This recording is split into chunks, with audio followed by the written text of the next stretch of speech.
అరకు వ్యాలీలో పనసపండు సాగు గిరిజన రైతుల మధ్య విస్తరిస్తున్న ఒక ముఖ్యమైన వ్యవసాయ కార్యకలాపం. ఈ ప్రాంతంలో పనసపండు, పైనాపిల్ సాగు పర్యావరణం అనుకూలంగా జీవన వైవిధ్యాన్ని కాపాడే విధానాల్లో జరుగుతుంది.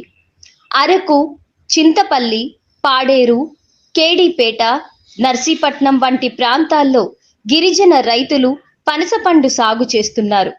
పెద్ద పంటలు కాకుండా చిన్న స్థాయిలో మిశ్రమ వ్యవసాయ విధానాల్లో పనసపండు, పైనాపిల్ సాగు జరుగుతోంది.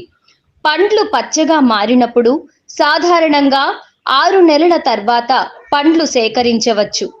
అరకు వ్యాలీలో పనసపండు సాగు గిరిజన రైతులకు ఆదాయాన్ని పెంచే ఒక మంచి మార్గం. పారంపరిక పద్ధతులు, పర్యావరణ అనుకూలత, మార్కెట్ అవగాహన వంటి అంశాలను పరిగణలోకి తీసుకుంటే ఈ సాగు మరింత లాభదాయకంగా మారుతుంది. అరకు వ్యాలీలో పనసపండు పండ్లు మార్కెట్లో మంచి డిమాండ్ను పొందుతున్నాయి. పండ్ల ధరలు సీజనల్గా మారుతాయి, కానీ పండ్లు పండినప్పుడు మార్కెట్లో మంచి ధరలు పొందవచ్చు.